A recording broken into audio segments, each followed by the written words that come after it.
Chapter 2, Shloka 41 till 45. First, Shloka 41. Vyavasayatmika buddhir ekeha kuru nandana bahusha hyanantascha buddhayo vyavasayinam. Lord Krishna goes on to tell, Hey Kuru Nandana, hey Arjuna, buddhihi eka iha. That way we have to split. Iha means in this path of karma yoga, vyavasayatmika buddhihi, meaning the intellect is highly focused, concentrated and determined. Vyavasayatmika. And it is eka. It is directed in one direction only. Eka. Whereas buddhayo vyavasayinam, we have to split it as buddhayah avyavasayinam. The intellect of those who are not focused, not determined, that is like bahushakaha anantaha cha. So that is numerous and like having different branches of the tree. So it goes all over. So what Lord Krishna is trying to tell Arjuna is that in the path of karma yoga, it is important to keep your intellect focused and determined. Shlokas 42, 43 and 44 has to be seen together. Yami mam pushpitam vacham pravadantya vipaschitah veda vadarataf partha nanyadastiti vadinah kamatmana swarga para janma karma falapradam kriya vishesha bahulam bhogaishwarya gatim prati bhogaishwarya prasaktanam tayapahrita chetasam vyavasayatmika buddhi samadau na vidhiyate. These three shlokas we have to understand correctly because there is a chance of misinterpretation and we may derive a wrong meaning. So first we'll understand the literal meaning and then we'll try to understand what Lord Krishna is trying to tell. Avipaschitah vedavada rataha. Avipaschitah means those who are unwise. Vedavada rataha. They talk about the Vedas, but they are unwise or they have a limited understanding of the Vedas.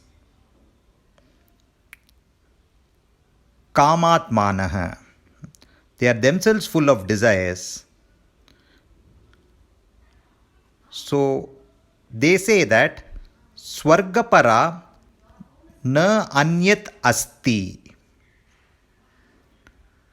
Beyond heaven, there is nothing further to acquire.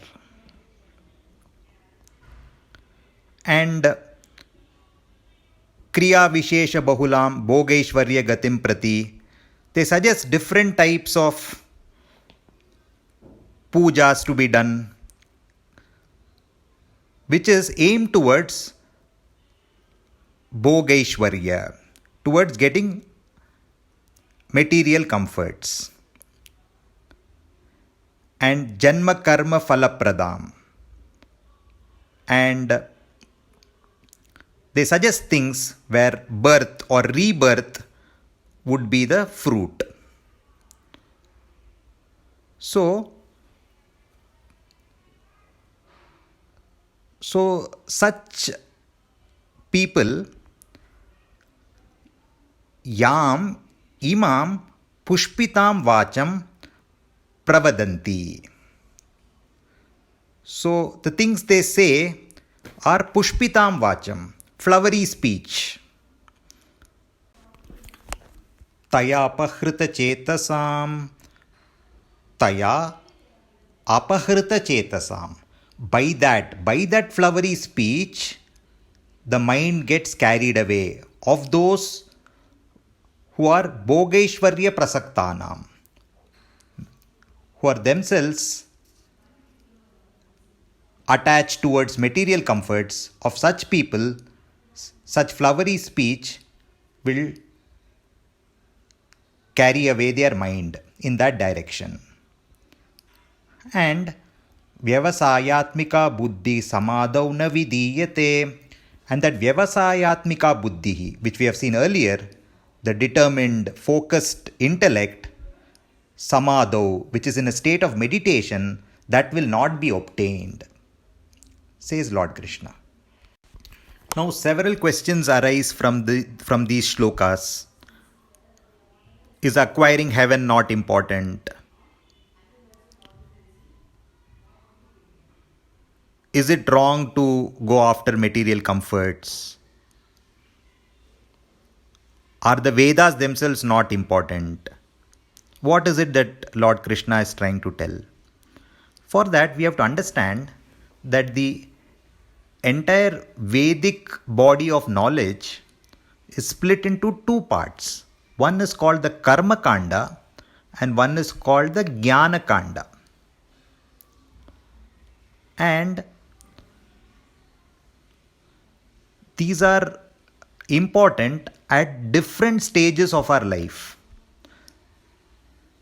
When we are a student or when we are a householder, then the karma part is predominant. Because definitely there are desires, there are material needs to be acquired, we need to be healthy, we need to be happy. So according to that, there are various rituals and pujas which are there for you to reach a certain level. But we must not restrict ourselves to that level. That is what Lord Krishna is trying to tell. Because once you have reached a certain stage and purified ourselves, then we must proceed towards the Jnana Kanda, also called the Vedanta portion of the Vedas. Vedanta teaches us Brahma Vidya. Brahma Vidya means learning about ourself, learning about our soul. Also, Vedanta tells us that the ultimate goal to be achieved is moksha. Our scriptures tell about the four purusharthas, which are dharma, artha, kama, and moksha. So, based on dharma, one can acquire material possessions, one can fulfill his or her desires. There is nothing wrong with that.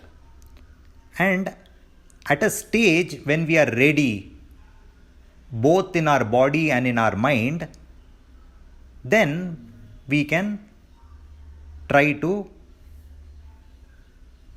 attain moksha. That is the meaning of this. So, attaining moksha is definitely superior to acquiring heaven. So, Lord Krishna in these shlokas is only trying to tell Arjuna that don't be with a limited understanding of the Vedas and derive a wrong interpretation. Because we have seen in chapter 1 that Arjuna was feeling that he would become a kulagna, he would destroy the race by going for this war. He would be causing adharma and he would go to Naraka and things like that. So, to correct this understanding, Lord Krishna explains to Arjuna in this manner. Shloka 45. Traigunya Vishaya Veda Nistraigunya Bhavarjuna nirdvandvo nityasatvasto niryogakshema atmavan. So Lord Krishna goes on to tell Arjuna, Vedaha Traigunya Vishayaha. Again referring to the Karma Kanda portion of the Vedas, Lord Krishna says that it is Traigunya Vishayaha. It deals with matters of the three gunas.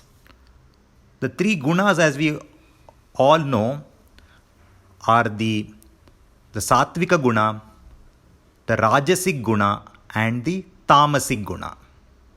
Right? So everyone has these three gunas in different proportions. And the Vedas tell us a way, the Karmakanda portion of the Vedas tell us a way to reach the Sattva guna,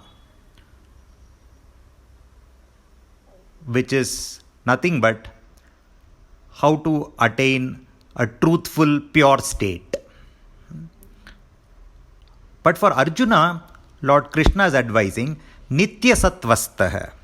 Being in that pure state, you should be Nirdvandvaha, free from the pair of opposites. Nistraigunya. You should be even beyond the three gunas. So later on there is a chapter in Bhagavad Gita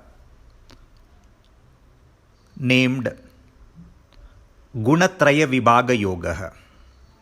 There we will understand the three gunas in detail, and there also finally Lord Krishna tells Arjuna to be a Gunatita, beyond the three gunas. And Lord Krishna also tells Arjuna that he should be Niryogakshema, meaning not caring for his safety and security, and Atmavan, be self-controlled. That is what Lord Krishna is advising Arjuna.